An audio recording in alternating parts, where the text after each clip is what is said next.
తాకట్టులో ఉన్న బంగారాన్ని విడిపించి ఆ రోజు ఆన్లైన్ రేటుకే మేము కొంటాం. Sharma gold company. జై వీరబ్రహ్మ జై గోవిందమాంబ జై. నేను మీ కృష్ణమాచార్య శ్రీ బ్రహ్మపదం. 2024 సంవత్సరం జూలై మాసం కుంభరాశి వారి యొక్క రాశిఫలం. శివాయ బ్రహ్మణే నమ, వీరబ్రహ్మేంద్ర స్వామినే నమ. ఒకవైపు ఏమో గోచార వశాత్తు లగ్నంలోని శని భగవానుడి యొక్క సంచార స్థితి. ప్రశ్నాశాస్త్రాన్ని అనుసరించి చూస్తే రాహు సంబంధమైనటువంటి స్థితి. దీన్ని మనం ఎలా అర్థం చేసుకోవాలి? సానుకూలవంతమైనటువంటి స్థితిగతులు ఏవైనా రాబోతున్నాయంటే మిశ్రమమైనటువంటి ఫలితాలు ఉన్నాయి. జాగరూకతతో కూడినటువంటి జీవన విధానంలో ఉండగలిగితే అద్భుతమైనటువంటి అవకాశాలు కూడా రాబోతున్నాయనటంలో ఎటువంటి సందేహం కూడా లేదు. కాకపోతే విరామం లేకుండా, విశ్రాంతి లేకుండా కుటుంబపరమైనటువంటి కొన్ని రకాలైనటువంటి బరువు బాధ్యతలు మోసి వాటిని తీవ్రంగా భావోద్వేగంతో స్వీకరించటం వల్ల మీ ఆరోగ్యపరమైనటువంటి అంశాల్లో కొన్ని ఇబ్బందులు వస్తుంటాయి, సమస్యలు వస్తుంటాయి. ఇవన్నీ కూడా మానసికమైనటువంటి సంఘర్షణకి కారణమయ్యేటువంటి అంశాలుగా మనం చెప్పచ్చు.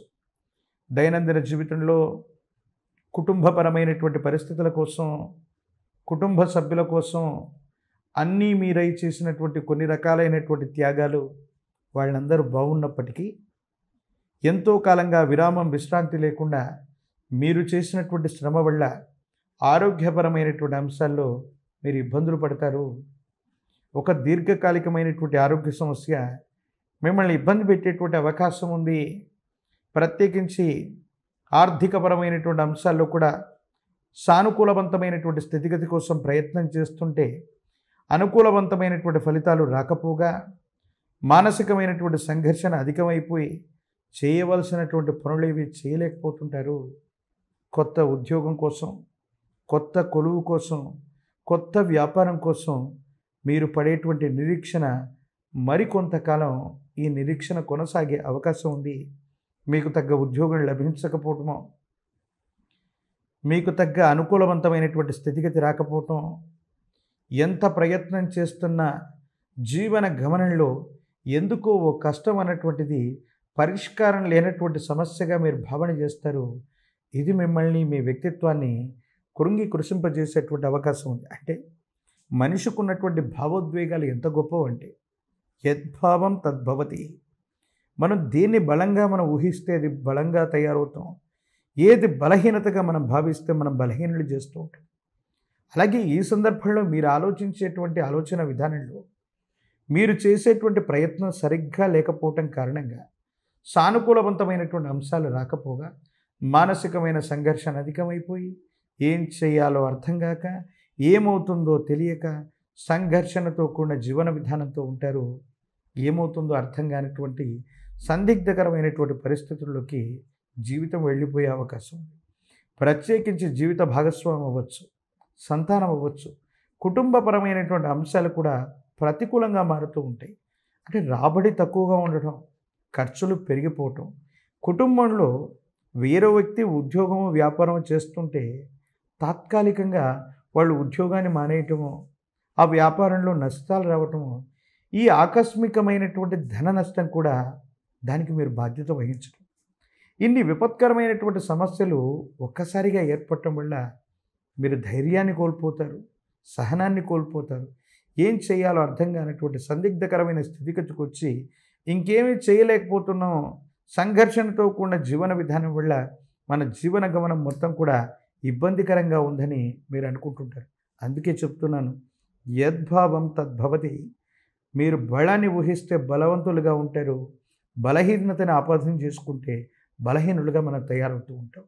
ఇలాంటి సందర్భంలోనే యోచన చేయటం, కొన్ని మొండి వైఖరులను వదిలించుకోవటం, మళ్ళీ మొండి ధైర్యంతో ప్రయత్నాన్ని కొనసాగించటం వల్ల ఒక ముఖ్యమైనటువంటి స్నేహితుడు, ఒక వ్యక్తి వల్ల ఒక అవకాశం వస్తుంది. మళ్ళీ కొత్త ఉద్యోగం, కొత్త వ్యాపారం, వృత్తి వ్యాపార సంబంధమైనటువంటి స్థితిగతుల్లో కోల్పోయినటువంటి స్థానాన్ని మళ్ళీ పొందడానికి మీరు చేసేటువంటి ప్రయత్నాలు సఫలీకృతమయ్యేటువంటి అవకాశం ఉంది. ప్రత్యేకించి ఆర్థికపరమైనటువంటి అంశాలు, ఆరోగ్యపరమైనటువంటి స్థితిగతులు, మానసికమైనటువంటి సంఘర్షణలు ఈ మూడిటి మధ్యనే ఈ మాసం మొత్తం కూడా నడుస్తుంది. కాబట్టి భావోద్వేగపూరితమైనటువంటి చర్యల పట్ల జాగ్రత్తగా ఉండండి. అనుకూలవంతమైన ఫలితాన్ని తప్పకుండా మీరు పొందుతారు. విద్యార్థులకి ఏకాగ్రత ముఖ్యం. పరీక్షా సమయాల్లో ముఖ్యమైనటువంటి సందర్భాల్లో ఏకాగ్రత లోపించడం వల్ల కొన్ని ప్రతికూలవంతమైనటువంటి పరిస్థితులు ఉన్నాయి.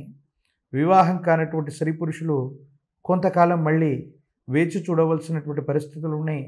రాజకీయపరమైనటువంటి రంగాల్లో ఉన్న వాళ్ళకి, ప్రజా సంబంధమైనటువంటి పదవుల్లో ఉన్నటువంటి వాళ్ళకి కొంతకాలం నిరీక్షణ మాత్రం తప్పేటట్లు లేదు.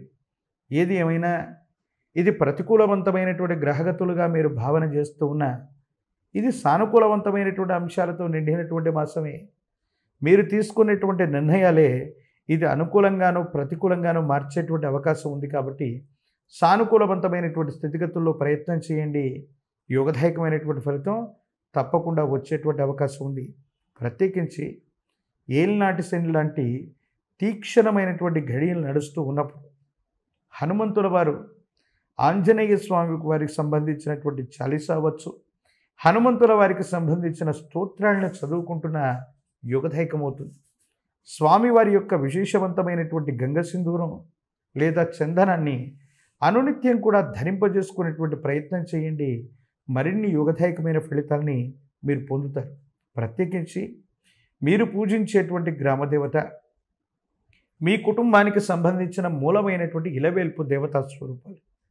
ఇలవేల్పు యొక్క కరుణ ఉంటే ఎన్ని విపత్కరమైనటువంటి సమస్యలు రావచ్చునుగాక వాటి నుండి కూడా ఇలవేల్పు గట్టెక్కించేటువంటి అవకాశం ఉందని పెద్దలు చెప్తూ ఉంటారు. కాబట్టి ఇలవేల్పుకు సంబంధించినటువంటి మొక్కులు, ఇలవేల్పు దేవతా స్వరూపాల యొక్క ఆరాధన కూడా మీ దైనందిన జీవితంలో సానుకూలవంతమైనటువంటి ఫలితాలకి తప్పకుండా కారణమయ్యేటువంటి అవకాశం ఉంది.